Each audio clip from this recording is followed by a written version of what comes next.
नमस्कार, आप देख रहे हैं एनएमएफ न्यूज में आपके साथ शबनम। भारत के खिलाफ जहर उगलने वाले केपी शर्मा ओली को तो वहां के युवाओं ने सत्ता से उखाड़ फेंका है, लेकिन इसी बीच अब सत्ता संभाल रही है नेपाल की जो नई प्रधानमंत्री बनी है वो है सुशीला कार्की, जिनको लेकर भारत की तरफ से खास संदेश भेजा गया। दरअसल नेपाल में भारतीय राजदूत ने जाकर सुशीला कार्की से मुलाकात की है और प्रधानमंत्री मोदी द्वारा भेजा गया संदेश उन्हें दिया है। अचानक ये मुलाकात होती है और उसके बाद जो पीएम मोदी का संदेश उन्हें भेजा जाता है उसको लेकर विरोधियों में बेचैनी बढ़ जाती है। खासकर जब से सुशीला कार्की ने सत्ता संभाली है नेपाल की, चीन की बेचैनी बढ़ गई है। चीन परेशान हो रहा है और परेशानी की एक वजह यह भी है कि सुशीला कार्की का भारत के साथ झुकाव, भारत के साथ लगाव और भारत की तरफ जो अब जैसे ही सत्ता संभाली है उनकी तरफ से जो बयान आया है और प्रधानमंत्री मोदी ने एक के बाद एक ट्वीट किए और जो संदेश सुशीला कार्की को लेकर पहुंचाया गया वो कहीं ना कहीं केपी ओली की जमीन भी हिला देने वाला है। चलिए ग्राफिक्स आपको दिखाते हैं, पूरा मामला आपको बताते हैं कि क्यों भारतीय राजदूत ने सुशीला कार्की से मुलाकात की। नेपाल में भारत के राजदूत नवीन श्रीवास्तव ने नवनियुक्त अंतरिम प्रधानमंत्री सुशीला कार्की से मुलाकात की। श्रीवास्तव ने कार्की को प्रधानमंत्री नरेंद्र मोदी का बधाई संदेश दिया है, यानी नेपाल के विदेश मंत्रालय ने एक्स पर इसको लेकर एक पोस्ट किया और राजदूत श्रीवास्तव ने प्रधानमंत्री मोदी की ओर से अपने नेपाली समकक्ष को अंतरिम सरकार की नेता के रूप में उनकी नियुक्ति पर दिया गया बधाई संदेश दिया।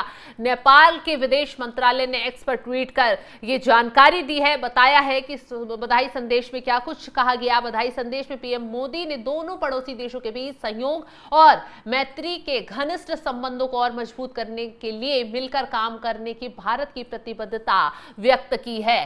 तो बधाई संदेश में दोनों देशों के रिश्ते और मजबूत हों, इसको लेकर बातचीत की गई है। आपको बता दें, इससे पहले पीएम मोदी ने सुशीला कार्की को बधाई देते हुए लिखा था, extend my best wishes to right honourable Mrs Sushila Karki.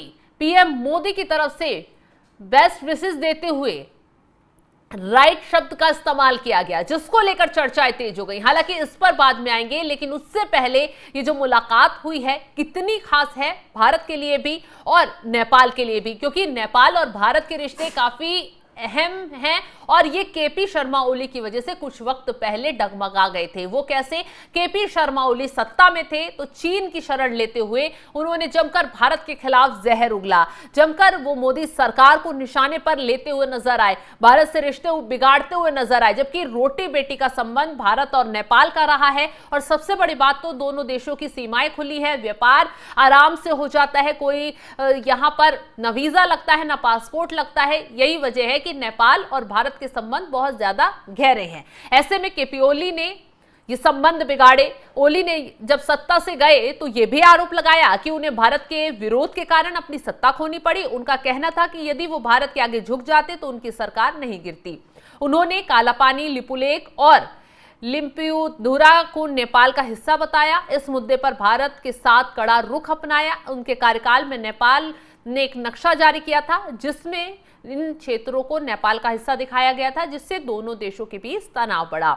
यह नक्शा कब जारी किया गया? जब केपी ओली चीन जाते हैं, चीन में शी जिनपिंग से मुलाकात करते हैं, करीबी बढ़ाते हैं, दोनों देशों की नजदीकियां बढ़ती है और कहा जा रहा है कि जिस देश से अमेरिका और चीन की नजदीकी बढ़ेगी वहां अस्थिरता फैलनी लाजमी है। और देखा आपने, यही हुआ। रिपोर्ट ये सामने आई कि चीन से केपी ओली की नजदीकियां बढ़ रही थी, नेपाल को वो पूरा चीन के हवाले एक तरीके से करने की कोशिश में लगे थे, क्योंकि दोनों व्यापार की डीलें जो कर रहे थे। ऐसे में अमेरिका चीन का दुश्मन है, किसी देश से चीन की नजदीकी बढ़ेगी तो अमेरिका को जाहिर सी बात है हजम नहीं हो पाएगा। अमेरिका ने उन जो केपी ओली के खिलाफ जो चीजें एक्टिव हो रही थी उनका पूरा भरपूर सपोर्ट किया और नतीजा क्या हुआ? केपी ओली सत्ता से हाथ धो बैठे।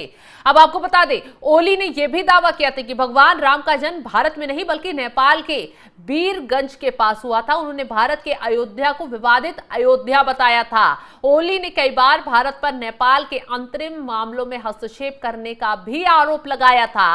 अब ऐसे में ओली को इसका नतीजा भुगतने को मिल गया। वहां के युवा उनके खिलाफ सड़कों पर उतर गए, उनकी नीतियों के खिलाफ उतर गए और जिस तरीके से मुद्दा यह बनाया गया कि केपी ओली सरकार ने सोशल मीडिया पर बैन लगा दिया है, यूट्यूब से लेकर इंस्टा ट्विटर सब पर बैन लगा दिया।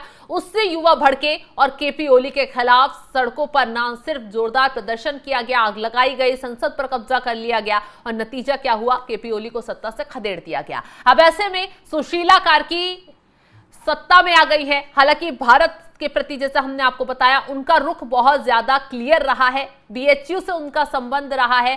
प्रधानमंत्री मोदी के संसदीय क्षेत्र वाराणसी में वो पढ़ी हैं, तो भारत से उनका लगाव काफी पुराना है। कई मौकों पर प्रधानमंत्री मोदी की तारीफ कर चुकी हैं, भारत की तारीफ कर चुकी है। तो ऐसे में नेपाल के अंतरिम प्रधानमंत्री सुशीला कार्तिकी को भारत का मित्र माना जाता है। उनके भारत के लिए फायदे साबित होने के कई कारण हैं।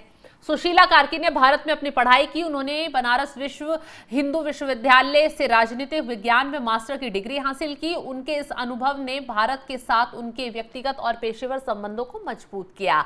उन्होंने सार्वजनिक रूप से प्रधानमंत्री मोदी और भारतीय नेताओं की प्रशंसा भी की है। कई इंटरव्यू में तो ये भी कह चुकी हैं कि वो भारतीय नेताओं से प्रभावित हैं। भारतीय दोस्त उन्हें अपनी बहन मानते हैं। नेपाल के युवा प्रदर्शनकारियों ने सुशीला कार्की को अंतरिम प्रधानमंत्री के रूप में चुना है, क्योंकि उनकी छवि एक ईमानदार और भ्रष्टाचार विरोधी नेता की है और नियुक्ति से नेपाल में राजनीतिक स्थिरता लाने की उम्मीद की जा रही है, जो भारत के लिए भी फायदेमंद है। एक स्थिर और शांतिपूर्ण नेपाल भारत के हित में है। सुशीला कार्की ने भारत के साथ संबंधों को और मजबूत करने की बात भी कही है। उन्होंने ये भी कहा है कि दोनों देशों के लोगों का रिश्ता दिल से दिल तक का है। भारत ने हमेशा नेपाल की मदद की है। अब नेपाल के लिए भारत कितना महत्वपूर्ण है, यदि दोनों के बीच रिश्ते बिगड़ते तो नेपाल को कितना नुकसान होता, इसकी वजह भी हम आपको बता देते हैं। दरअसल नेपाल का 60% से ज्यादा व्यापार भारत के साथ होता है। भारत नेपाल का सबसे बड़ा व्यापारिक साझेदार और विदेशी निवेश का सबसे बड़ा स्रोत भी है। नेपाल को जरूरी सामान जैसे पेट्रोलियम उत्पाद, दवाइयां, मशीनरी, अन्य उपभोक्ता वस्तुएं भारत से ही मिलती हैं। यदि व्यापारिक संबंध खराब होते तो नेपाल में इन वस्तुओं की भारी कमी हो जाएगी और इससे महंगाई बढ़ेगी और अर्थव्यवस्था वहां की चरमरा जाएगी। नेपाल एक भू अबद्ध देश है, मतलब लैंडलॉक्ड कंट्री है। समुद्र तक पहुंचने के लिए उसे भारत पर निर्भर रहना पड़ता है। भारत अपने बंदरगाहों जैसे हल्दिया के जरिए नेपाल को अंतर्राष्ट्रीय व्यापार के लिए मार्ग प्रदान करता है। यदि यह मार्ग बंद हो जाता है तो नेपाल का अंतर्राष्ट्रीय व्यापार रुक जाएगा। लाखों नेपाली भारत में काम करते हैं और अपनी आय का एक बड़ा हिस्सा अपने परिवार को नेपाल भेजते हैं, जिससे नेपाल की अर्थव्यवस्था को सहारा मिलता है। यदि भारत के रिश्ते खराब होते हैं तो इन लोगों के रोजगार पर खतरा आ जाएगा, जिससे नेपाल में बेरोजगारी और गरीबी बढ़ जाएगी। नेपाल अपनी बिजली की जरूरतों के लिए काफी हद तक भारत पर निर्भर है। भारत नेपाल को सस्ती दरों पर बिजली की आपूर्ति करता है। यदि यह आपूर्ति रुक जाती तो नेपाल में ऊर्जा संकट पैदा हो सकता है। तो दोनों देश के बीच खुली सीमा है, जो लोगों के बीच मजबूत सामाजिक और सांस्कृतिक संबंधों को बढ़ावा देती है, जिसे रोटी बेटी का रिश्ता कहा जाता है।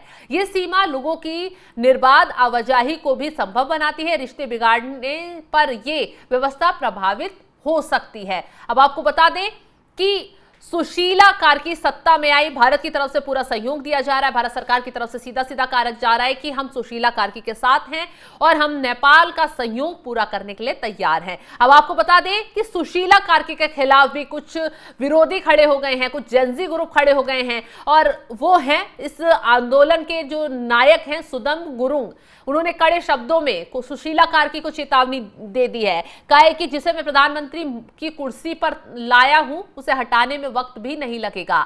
गुरुंग का संगठन हामी नेपाल इस आंदोलन की रीढ़ माना जाता है, लेकिन अब वही संगठन सरकार के फैसलों से खुद को अपेक्षित महसूस कर रहा है। खासकर शहीदों के परिजनों की पीएम से मुलाकात न हो पाने, मंत्रियों के चयन को लेकर उन्हें किनारे किए जाने की वजह से वहां असंतोष की स्थिति पैदा हो रही है। तो कुछ जेनजी ग्रुप हैं जो अब इस वक्त सुशीला कार्की के खिलाफ खड़े हुए हैं, लेकिन इस बीच मजबूती से प्रधानमंत्री मोदी और भारत सुशीला कार्की के साथ खड़ा हुआ नजर आ रहा है। जैसे ही वो प्रधानमंत्री बनती हैं, तुरंत प्रधानमंत्री मोदी की तरफ से एक ट्वीट कर दिया जाता है और उसके बाद अब भारतीय राजदूत जो नेपाल में है, प्रोटोकॉल के तहत वो वहां की प्रधानमंत्री सुशीला कार्की से मुलाकात करने पहुंचते हैं और प्रधानमंत्री मोदी का संदेश उन तक पहुंचाया जाता है। यानी कि भारत और नेपाल की जो दोस्ती जो पहले हुआ करती थी केपी शर्मा ओली से पहले, वो फिर से पटरी पर लौटती नजर आ रही है। और ये कहीं ना कहीं चीन के लिए भी झटका है और कहीं ना कहीं केपी ओली की भी जमीन हिला देने वाला है। फिलहाल उस खबर को लेकर आप क्या राय रखते हैं कमेंट बॉक्स में जरूर बताइएगा।